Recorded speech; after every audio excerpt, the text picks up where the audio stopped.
बिपिन, आता सुपारी तू शोध हा. आपण जिंकलो पाहिजे.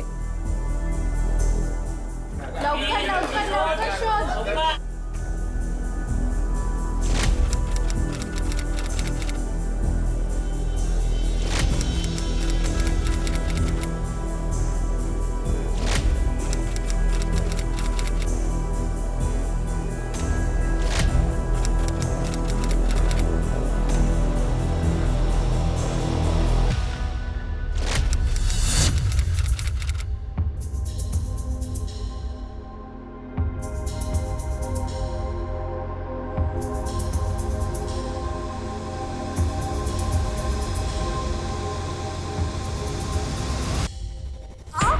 ए, बोललीस का तू तुझ्या बापाशी?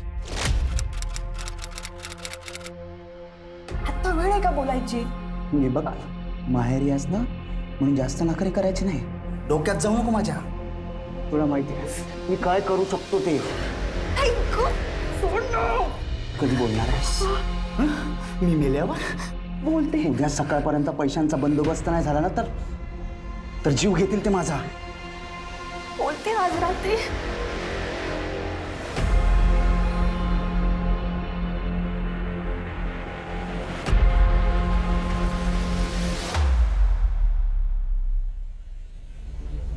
अमृता, काय झालं? काही नाही, काहीतरी जरा डोळ्यात.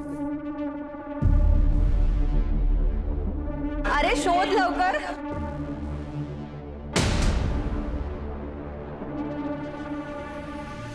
वसंतराव, नमस्कार. येऊ का?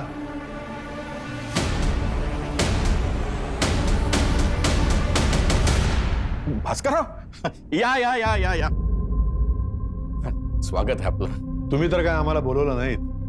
म्हटलं आपल्या घरचंच कार्य आहे म्हणून स्वतःहून आम्ही आलो. छान केलं. बाय द वे गिफ्ट पण आणलंय आम्ही तुमच्यासाठी. अख्ख्या फॅमिलीला देणार आहे. बोलवा सगळ्यांना. या या इकडे या. बिपिन, अरे ये इकडे. अरे बिपिन, सुनबाई, या या ये ना तर. ये बेटा. या या. बिपिन, नमस्कार करा. आयुष्यमान भव. कॉंग्रॅट्स बिपिन. तुझी बायको बरी आहे तशी दिसायला.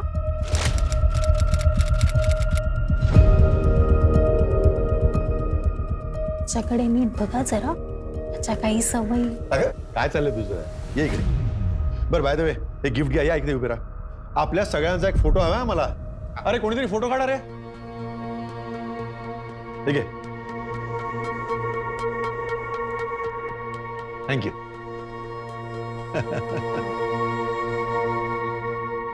वाह वसंतराव.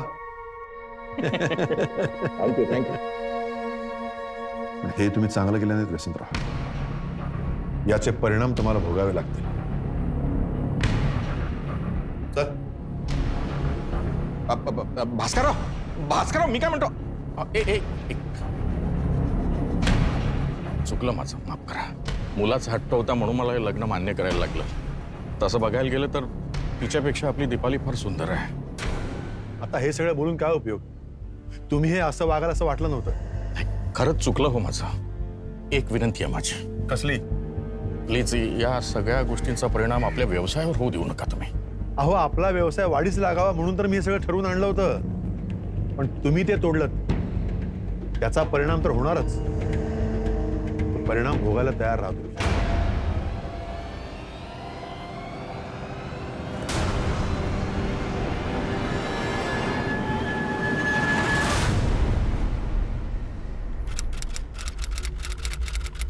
बिपिन, तू प्रूव्ह केलंयस की तुझं फक्त माझ्यावर प्रेम येते.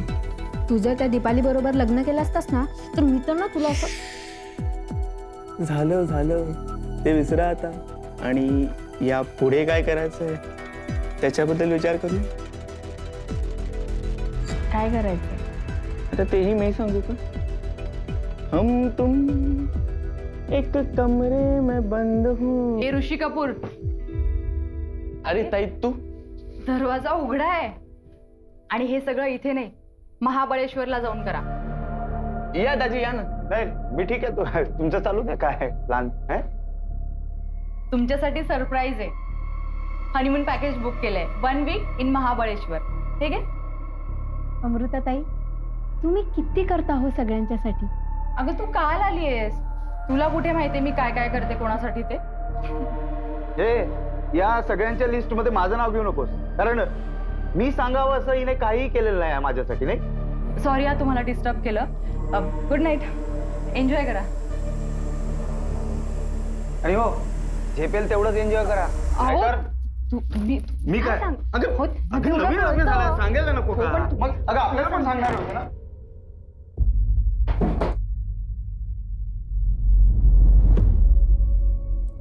बिपिन, तू असा नाही वागणार ना रे, कसा?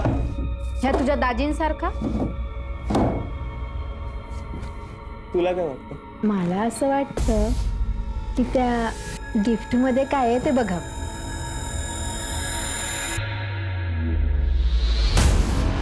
हो काही काही का बोलताय तुम्ही. हॉटेल बुकिंगसाठी कुठून आणलेत पैसे? होते माझ्याकडे. खूप आधीपासून ठरवलं होतं की त्यांना काहीतरी चांगलं गिफ्ट द्यावं. दुसऱ्यांचीच काळजी नाही मी, नवऱ्याचं काहीच नाही. सकाळपासून सांगतोय बोल बोल, बोलली का तू एकदा तरी? उद्या ते लोक इथे येतील, धिंगाणा घालतील, जीव घेतील माझा.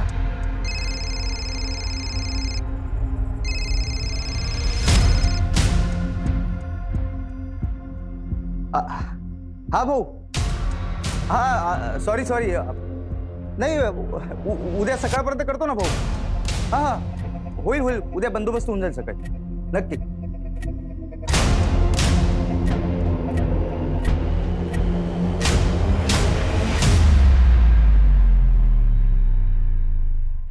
आई, मी उद्या सकाळी निघायचं म्हणते. अगं आणखी 4-5 दिवस थांबणार होतीस ना बाळा. हो पण जावई बापू घाई करतायत का? ऍक्च्युली बाबा गेले काही दिवस ना ते खूप टेन्शनमध्ये आहेत. त्यांना तुमची मदत हवी आहे. त्यांनी कोणाकडून तरी पैसे घेतले होते म्हणून ते लोक आता धमकावत आहेत त्यांना. बाबा तुम्ही हसताय. अगं बरं आहे की, सांप भी मरेगा लाठी भी नहीं टूटेगी. अहो काय बोलताय तुम्ही हे. अगं हीच तर सतत बोलते ना, तो अभिराजीला खूप त्रास देतो, त्याला सोडून देईल. तोच जर सोडून जात असेल तर बेस्ट. हे बघ अमृता, तू काही काळजी करू नकोस बेटा. मूल झालं ना की सगळे बाप ताळ्यावर येतात. आई आई अगं मला उद्याची काळजी वाटतीये. अमृता, मी काही मदत करणार नाही. बाबा काय करणार आहे तो फार फार तर संबंधच तोडून टाकेल. जाऊ दे, मरू दे. वाह, काय बाप आहे. स्वतःच्या मुलीवर तर थोडी माया दाखवा, की फक्त खपवायची होती म्हणून बांधून दिली माझ्या गळ्यात. हो जावई बाबू, काय बोलताय तुम्ही हे. हो एकदा का तिने तुमच्याकडे मदत मागितली तर सरळ संबंध तोडायला निघाले. अरे मलाही नाही ठेवायचं आहे कुठलंही नातं तुमच्याशी. आजपासून मेलात तुम्ही माझ्यासाठी. ऐकलंस हा काय बोलला? माझ्या मरणावर टपलाय हा. ए मी वाट बघतोय तुझी बाहेर. बॅग पॅक करून 5 मिनिटात जर नाही आली ना तर कायमची इथंच राहायचं, लक्षात ठेव. अहो अमृता, अहो अहो तुम्ही तरी समजावा ना त्यांनी. अरे जाऊ दे, त्याला कुठे जातो तो. जाऊ दे, मीच समजूत काढते त्यांची.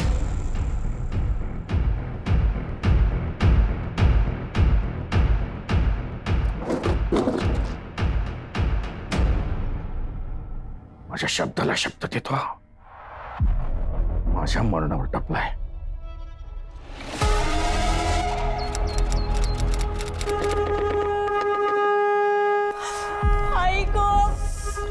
खूप पोट दुखतंय माझं. थांब, मी डॉक्टरांना फोन करतो. अरे एवढा का पॅनिक होतो? या अशा अवस्थेत थोडाफार त्रास होणारच. सगळं ठीक होईल. मला जायचं नाही तर तयारी करा दोघी. मला नाही वाटत मी ह्या अवस्थेत निघू शकते. आलेच. जावई बापू, अहो तुम्ही आजच्या दिवस थांबा ना, उद्या जा. अमृता मी काय म्हणतो, मी निघून जाईल. आले. अमृता राहू दे. अगं पण नाही ऐकणार ते. मी जाते.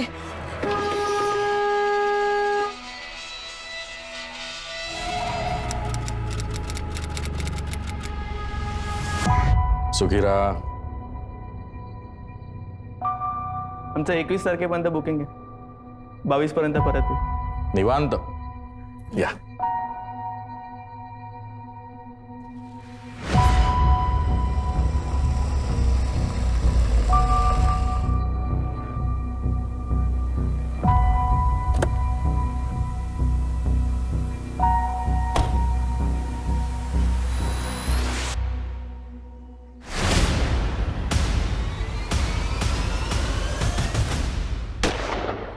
नमस्कार, मी अभिजित खांडकेकर तुम्हा सगळ्यांचं पुन्हा एकदा स्वागत करतो. आपण पाहत आहात क्रिमिनल्स, चाहूल गुन्हेगारांची.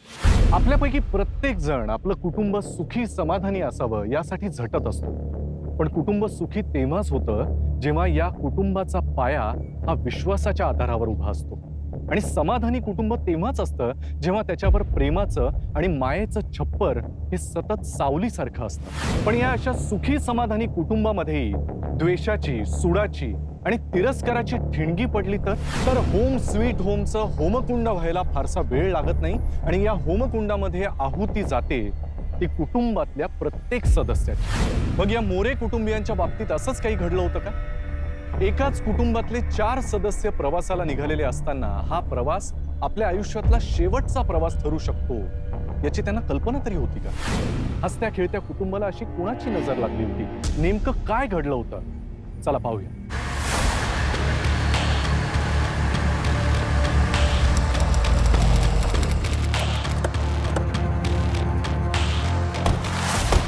चार जणांना फायर झाले, एक बॉडीवरती पडले. काय कोणी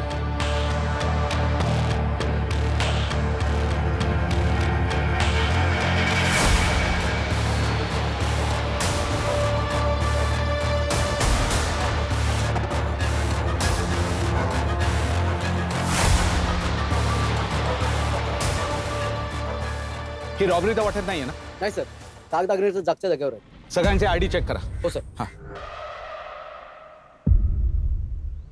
सर, हे एकच व्यक्ती गाडीपासून इतक्या लांब आली म्हणजे कदाचित नॅचरल कॉल आला म्हणून ही व्यक्ती इथपर्यंत आली आणि त्याच वेळेला फायरिंग झालं.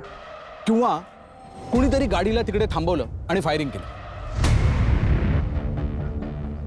सर, बुलेट सेल सापडले.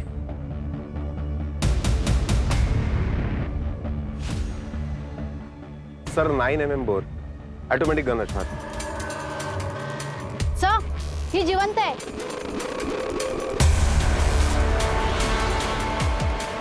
नाही कोणी हिला ताबडतोब हॉस्पिटलमध्ये भरती करा आणि बाकीच्या बॉडीज पोस्टमॉर्टमसाठी पाठवून द्या. ओके.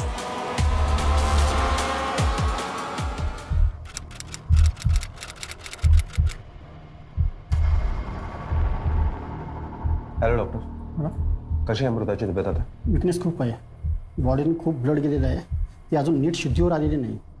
डॉक्टर, अमृता या सगळ्या प्रकरणामध्ये खूप मोठा दुवा आहे. हो, मी समजू शकतो. ती शुद्धीवर आली की आम्ही तुम्हाला कळवू. ठीक आहे, मी तुमच्या फोनची वाट बघतो. सर, मर्डर स्पॉटवरती जे एव्हिडन्स सापडले त्याच्यावरून समजतंय की हे सगळेजण एकाच फॅमिलीतले. फॅमिलीमधल्या सगळ्यांवर गोळीबार झाला म्हणजे हा नक्कीच फॅमिली मॅटर असेल. सर, कदाचित असं तर नाही ना की हे सगळेजण एकत्र जाणार आहेत हे पहिल्यापासून कोणाला तरी माहित होतं आणि म्हणूनच त्याने प्लॅनिंग करून या सगळ्यांवरती गोळीबार केला? असू शकतो. नाही कुठे काम करा, बॉडी आयडेंटिफिकेशनसाठी फॅमिलीमधल्या लोकांना बोलवून द्या. Okay sir.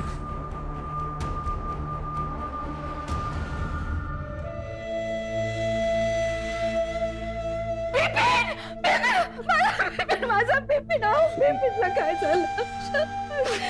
योगिता, अरे देवा. जावई बापू. मुलगी कुठे आहे? अमृता अमृता होती यांच्यासोबत. ती हॉस्पिटलमध्ये ऍडमिट आहे, थोडी सिरियस आहे.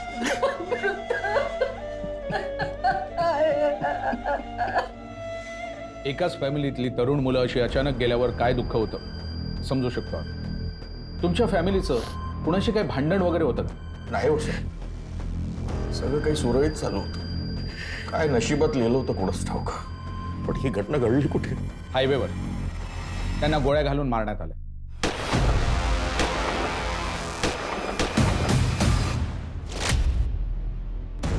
तुम्हाला काय वाटतं, कुणी केलं असेल? काहीच कळत नाही साहेब.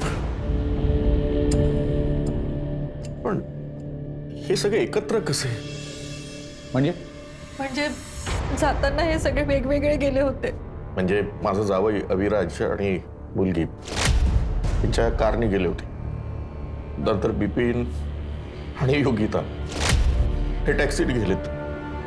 म्हणजे जाताना हे सगळे वेगवेगळ्या गाडीतून गेले.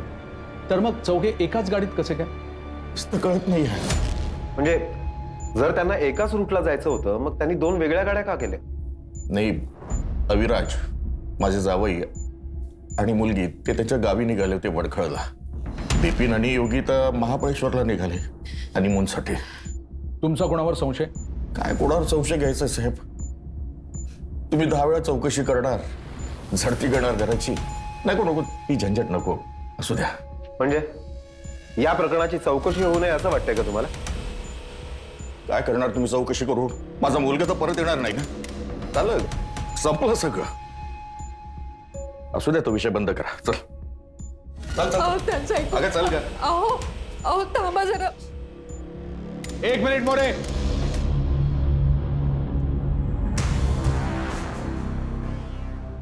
हे बघा मोरे, 3 जणांचा खून झालाय, 1 जण जखमी आहे.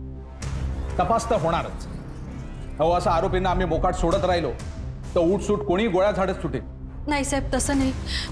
खरं म्हणजे ह्या सगळ्या प्रकाराने आम्ही अगदी खचून गेलोय. हो, हे बघा, आम्ही तुम्हाला जास्त त्रास देत नाही, फक्त जे खरं आहे ना तेवढंच सांगा. ठीक आहे, तुम्ही करा, तपास करा, पण यामध्ये आम्हाला ओढू नका. एवढं करा प्लीज. हो मोरे, असं जबाबदारी झेडकारून चालत नाही. आम्ही आहोत तुमच्या मदतीला. आपण मिळून ही केस सोडवू. हो साहेब, आम्ही तयार आहोत. आम्ही तुम्हाला सगळ्या प्रकारे मदत करू.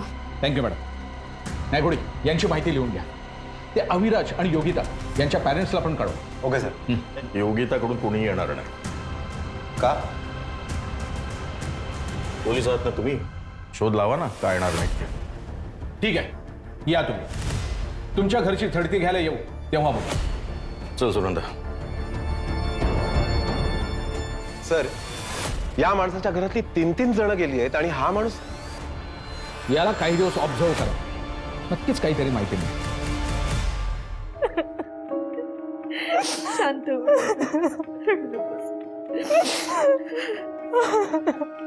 आई, काय झालं ग? माझं बाळ गेलं. काय माहिती आपल्या सुखाला कोणाची गोष्ट लागली. मला सांग, त्या दिवशी तुम्ही एका गाडीने निघाला आणि बिपिन आणि ते दुसऱ्या गाडीत. मग ज्या वेळेला हल्ला झाला त्यावेळेला तुम्ही सगळे एका गाडीत कसे काय होते? कारण मला बिपिनचा फोन आला होता. हॅलो, हा बिपिन, कुठे? अरे बापरे, बरं बरं बरं, ठीक आहे. अहो, बिपिनच्या गाडीने चालला होता, ती गाडी बंद पडली आहे. मग तो आपल्या मागेच आहे. आपण थोडा वेळ थांबूयात ना आणि आपण त्यांना पनवेलला सोडूयात. मग पुढे काय झालं? मग आम्ही सगळे एकत्र निघालो.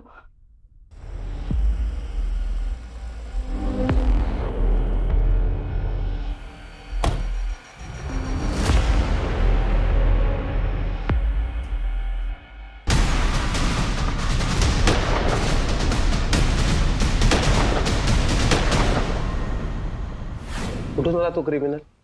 नाही माहित. तुझा अंदाज काय सांगतो, कोण असू शकते ती व्यक्ती? सर, अमृताने सांगितलं की फायरिंग करणारी व्यक्ती ही एकच होती, पण त्या व्यक्तीने हेल्मेट घातलं होतं, त्यामुळे अमृताला त्या व्यक्तीचा चेहरा नीटसा पाहता आला नाही. म्हणजे नक्कीच किलर त्यांना फॉलो करत होता. यांची गाडी थांबल्यावर आजूबाजूला कोणीच नाही असं पाहिल्यावर त्याने फायरिंग केली. नायकोडी, या मागचा सूत्रधार दुसराच कोणीतरी आहे आणि हा सुपारी किलर आहे. पण मग सर, जर का तो चौघांना मारायला आला होता, मग त्याने अमृताला जिवंत का सोडलं? कदाचित घाईघाईने मारून पळून जाताना त्याला अमृता जिवंत आहे हे कळलंच नसेल. पण अजून काय माहिती मिळेल? नाही सर, अमृताला अजून विकनेस आहे, त्यामुळे जास्त माहिती नाही मिळू शकत. पण या वसंतच्या बोलण्यात आलं होतं की योगिताची बॉडी क्लेम करायला तिच्या घरचे येणार नाही. या योगिता आणि अविराजच्या घरच्यांची पण चौकशी व्हायला हवी. हो सर. पण त्या वसंत मोरेचं काय झालं? सर, वसंत मोरे अजूनही नीट कोऑपरेट करत नाही. तुम्ही एक काम करा, योगिताच्या घरच्यांशी बोला. या वसंत मोरेचं काय करायचं मी.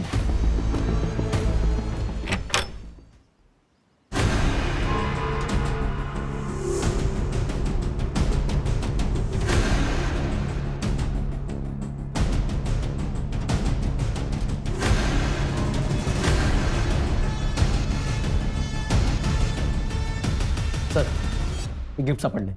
आत लपून ठेवलं होतं. लपून? हो सर. काय होते? आमचा मुलगा बिपिन त्याच्या लग्नात आलेला आहे रे. मग असं एकदम लपून का ठेवलं? काही स्पेशल गिफ्ट आहे का? गिफ्ट देणारा माणूस जरा विचित्र होता.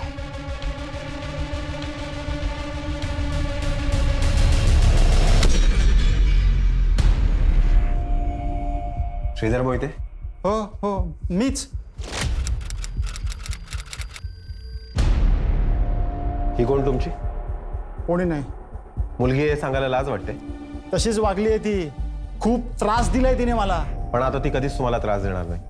म्हणजे ती या जगात नाहीये. तिचा खून झालाय. काय? खून? स्वतःच्या हाताने करून घेतलंय तिने. पण तुमच्यात आणि तिच्यात असं नेमकं काय घडलं होतं की तिच्याबद्दल तुम्हाला एवढा राग आहे? तिचं लग्न ठरलं होतं. बाबा, माझं बिपिनवर प्रेम आहे. काय बोलतेस काय तू योगिता? लग्नाची बोलणी झाली, तारीख ठरली आहे. जसं ठरलंय तसंच कॅन्सल करा. हा? काय कॅन्सल काय करा? हा, सोपं वाटलं तुला हे कॅन्सल करा? बिपिनने देखील स्वतःचं लग्न मोडलंय माझ्यासाठी. तू जर माझ्यासाठी एवढं सगळं करतोय तर मी का नको करू त्याच्यासाठी? प्रेमाचा नात्याचा अर्थ तरी तुम्हाला कळतोय का? तुम्ही जर आमच्या नात्याला परवानगी नाही दिली तर मी त्याच्याबरोबर पळून जाईल. मिस्टर मोहिते, आम्हाला तुमच्या घराची झडती घ्यावी लागेल. घ्या साहेब.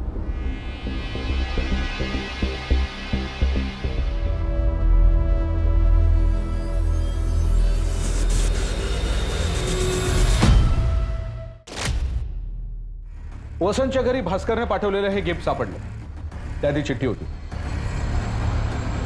आयुष्यात तुमचा परिवार कधीच सुखी होणार नाही. सर, याचा अर्थ हा भास्करच वसंत मोरे आणि परिवारावरती वाईट नजर ठेवून होता. कुंडली काढा त्याची. काय झालं आता? आणखी कशाला मला बोलवलं तुम्ही? बसा बसा बसा. आयुष्यात तुमचा परिवार कधीच सुखी होणार नाही. या भास्करला फार काळजी होती तुमच्या परिवाराची. का? मला वाटलंच. हा भास्कर आमच्या भल्याचा कधी विचारच करणार नाही. हा भास्करच मार्गारी आहे माझ्या मुलाचा. या आधी पण त्यानं बिपिनला मारण्याचा प्रयत्न केला होता. बिपिन! बिपिन बाहेर ये! बाहेर ये बिपिन! भाऊ तुम्ही शांत व्हा. अरे तुम्ही बाप लेकाने काय खेळ चालवलाय? बोलो त्याला बाहेर. काम डाऊन. शांत हो तू जरा. अरे माझी पोरगी काय वाऱ्यावर पडली आहे? नाही, मला त्याला एकदा विचारायचंच आहे की माझ्या पोरीमध्ये काय कमी आहे म्हणून. भास्कर भाऊ, आमचं खरंच चुकलं हो. आम्हाला आमची चूक खरंच मान्य आहे. हे तुझ्या नवऱ्याला सांग. त्यांनी वचन दिलं होतं मला. नाही, तू तुझ्या पोराचं आता लग्न करूनच दाखव. मग तू आहे आणि मी आहे. भास्करला कसला शब्द दिला होता? माझ्या मुलाचं भास्करच्या मुलीसोबत लग्न ठरवलं होतं. पण बिपिनचं तर योगितावरती प्रेम होतं ना? आणि भास्करला ते मान्य नव्हतं. मग भास्करचं नाव सांगायला एवढा वेळ का लावलात तुम्ही? बिझनेस नाही कोडी. अहो, भास्करकडनं याला बिझनेसमध्ये काम मिळत होतं. भास्करचं नाव सांगितलं असतं तर ह्याच्या हातची कामं गेली असती. काय बरोबर ना? चला घेऊन या ना. साहेब कुठे कुठे घेऊन चालला? मी काय केलं साहेब?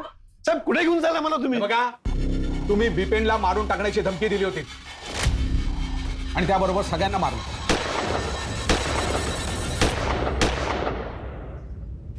साहेब तुमचा काहीतरी गैरसमज होतोय. बिपिनला धमकी देण्यासाठी गेला होता ना तुम्ही? गेलो होतो मी, त्याला समज द्यायला गेलो होतो साहेब. अहो, त्यांनी ऐन वेळा नकार दिला. माझ्या मुलीची लग्न मोडलं आणि तुम्ही त्याचा बदला घेतला. अहो साहेब, आम्हाला तुमच्या घराची झडती घ्यावी लागेल. आमच्या कामात अडथळा नको. जा, झडती घ्या. चला रे. 15 मार्च 11 ते 2च्या दरम्यान कुठे होता तुम्ही? 15 मार्चला आम्ही पनवेलला होतो आमच्या नातेवाईकांकडे. पुणे तिकडेच झाला. पनवेल ओल्ड हायवेला. सर, घरामध्ये ही गन सापडली. ही गन माझीच आहे. अहो, लायसन्स सुद्धा आहे माझ्याकडे. माझ्या सेफ्टीसाठी घेतली होती मी. अहो, गन माझ्याकडे म्हणजे मी खून केला असं होत नाही ना. अशी गन वसंताकडे सुद्धा आहे पण त्याच्याकडे लायसन्स नाहीये. त्यांनी खून केला नसेल कशावरून? तो खून का करेल? अहो, त्यांच्या घरात काय वाद चालू आहेत ते मला विचारा साहेब. त्याचा जावई आणि मुलगा त्याच्या बिझनेस मधला वाटा मागत होते. नाही कोणी एक काम करा, ही गन जप्त करा आणि यांचे कॉल डिटेल्स काढा. कळेल कोण खरं बोलते आणि कोण खोटं ते.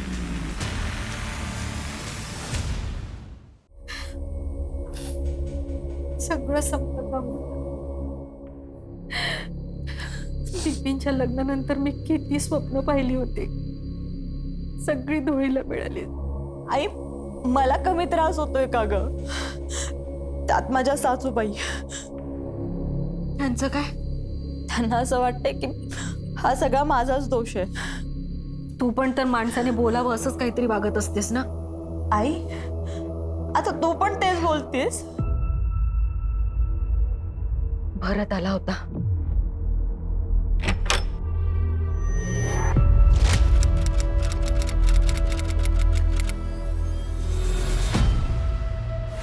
काय?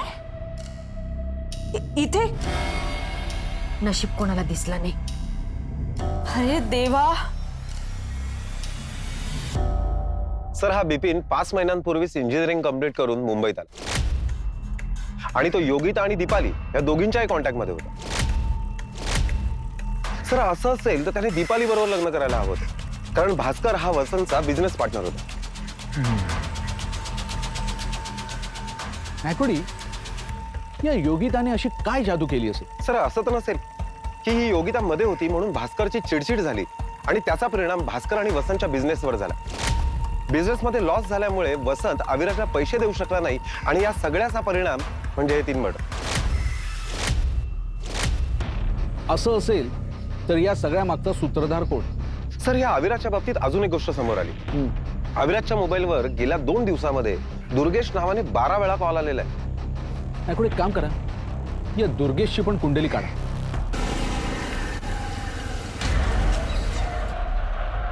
दुर्गेश. हो साहेब. तू अविराजला ओळखतो का? अविराज येरुणकर. हो साहेब, ओळखतो.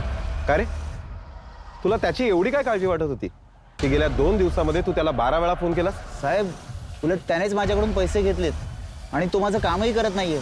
कोणतं काम? तो मला गन मिळवून देणार होता साहेब. गन? कुठून?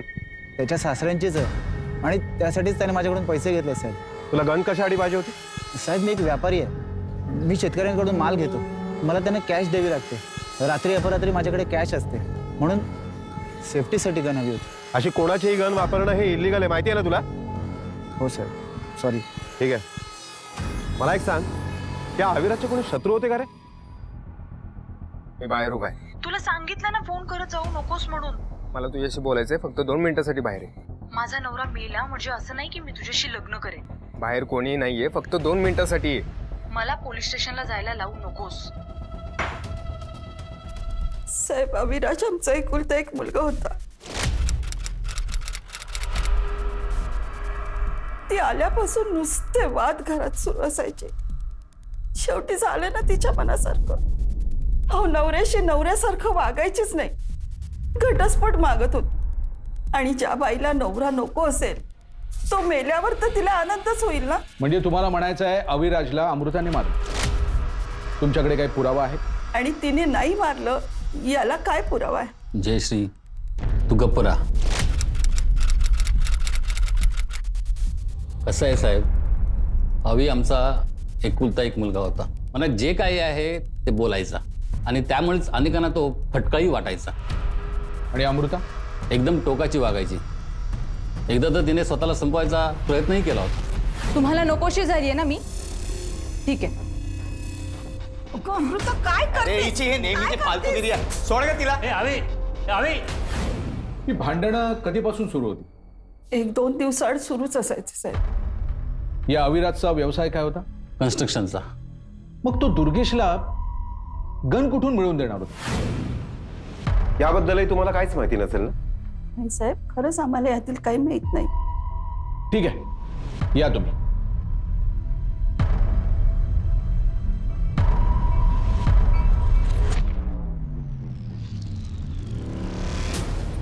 सर, मी त्या वसंत मोरे यांच्या घरावर वॉच ठेवून होतो.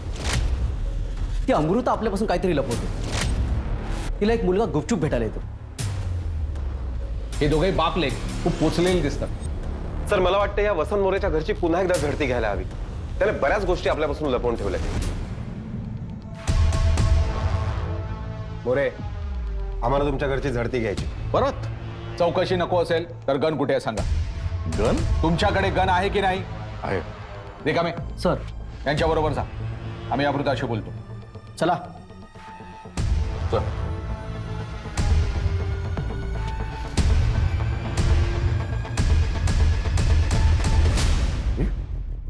कुठे गन?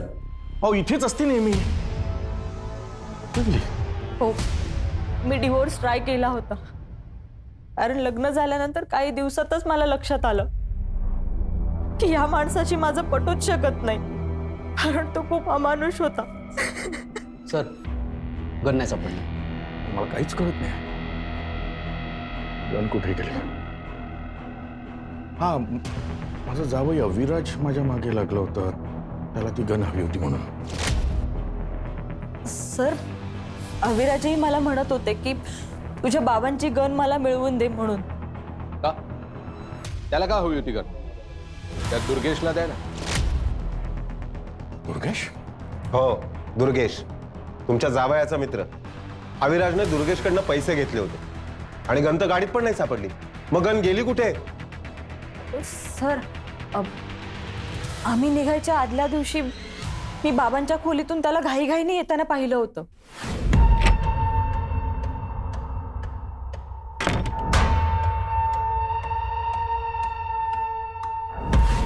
ठीक आहे, तुम्ही दोघे बाहेर जा, आम्हाला अमृताशी बोलायचं, प्लीज.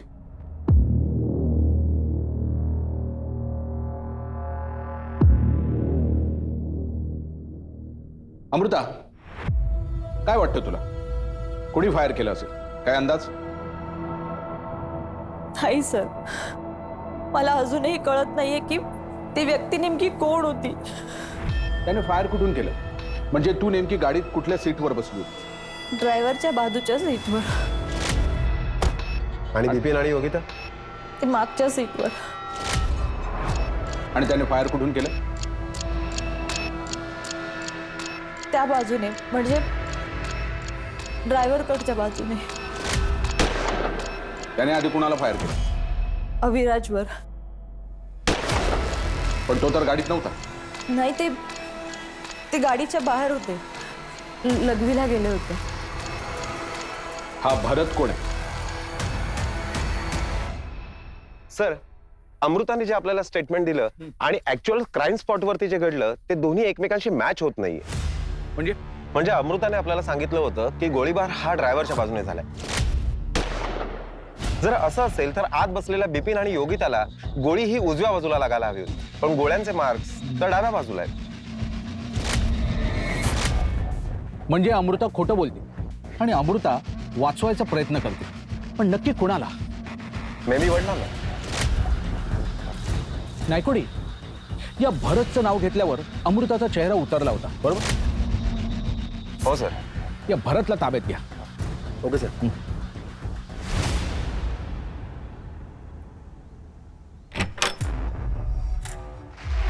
काय काय काय झालं मामा? जे आम्हाला पाहिजे ना ते आम्ही शोधूच. रिकामे सर, धरती काय करायची?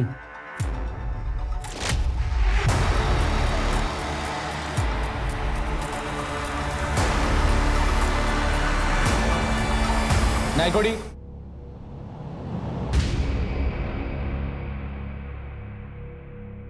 याला ओळखतेस?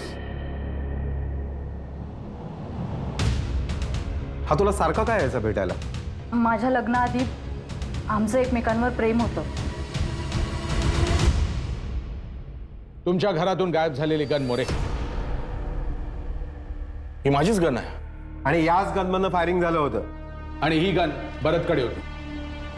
ज्या दिवशी फायरिंग झालं तेव्हा त्याचं मोबाईल लोकेशन तिकडचं होतं. अरे काय करत होता तिकडे?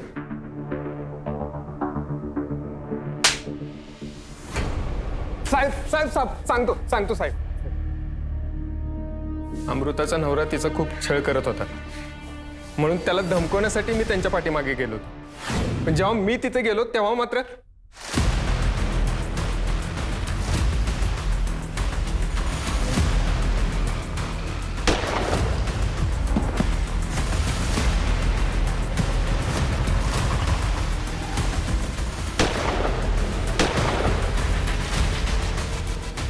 अमृता,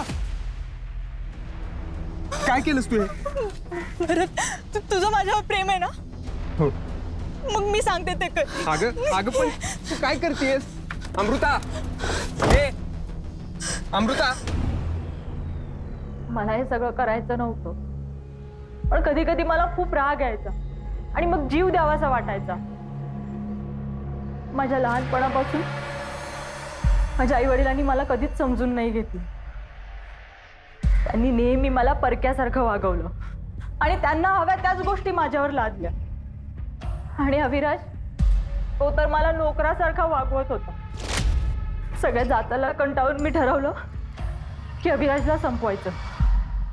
अवीचं मी समजू शकतो, पण स्वतःच्या भावाला आणि त्याच्या बायकोला का मारतेस? मला प्लॅन बदलायचा नव्हता. बिपिनवरही माझा राग होता, कारण लहानपणापासून त्याचेही खूप लाड झाले होते. मला परक्यासारखं वागवलं गेलं होतं. माझ्याबरोबर तुझा भाव झाला होता. म्हणून मी ठरवलं जे होईल ते होईल, पण आपला प्लॅन बदलायचं नाही. आणि म्हणून मी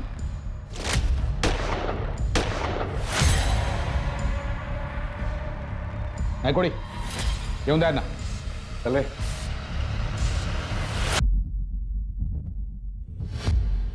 व्यवसाय जपण्याऐवजी जर नाती जपली असती ना, तर तुम्हाला वाटते तशी पोलिसांची झंझट तुमच्या मागे लागली नसती. असं म्हणतात, मन चिंती ते वैरी न चिंती. अमृताच्या बाबतीत असंच काहीसं घडलं होतं. लहानपणापासून मुलगी म्हणून तिला मिळत असलेली परकेपणाची वागणूक तिच्या मनामध्ये दुजाभाव निर्माण करत होती. आपलं कोणीच नाही, आपल्याला कोणी समजूनच घेत नाही, ही भावना मनामध्ये वाढीला लागली. आणि आता जगून तरी काय उपयोग, असा प्रश्न राक्षसासारखा अमृताच्या समोर उभा राहिला. आपण जर जगायचं नाही तर त्यांना तरी का जगू द्यायचं, या थरापर्यंत जेव्हा तिचा संताप गेला, तेव्हा सगळं संपलं म्हणता म्हणता सगळं संपून टाकायला ती सज्ज झाली. अमृता ही एक उदाहरण आहे. अशा अमृता आपल्या आजूबाजूला वाढत तर नाहीयेत ना. आपल्यामुळे कुणी दुखावलं तर जात नाहीये ना, याची आपण नेहमी खबरदारी घेतली पाहिजे. तरच आपण स्वतः सुखी राहू शकतो आणि इतरांना सुद्धा सुखी ठेवू शकतो. मी अभिजित खांडकेकर आता तुमची रजा घेतो. पुन्हा भेटूया पुढच्या भागामध्ये अजून एखाद्या गुन्ह्याची उकल करायला. तोपर्यंत तुमची आणि तुमच्या कुटुंबियांची काळजी घ्या. घराबाहेर पडताना मास्क आणि सॅनिटायझरचा वापर नक्की करा. भेटूया. जय हिंद, जय महाराष्ट्र.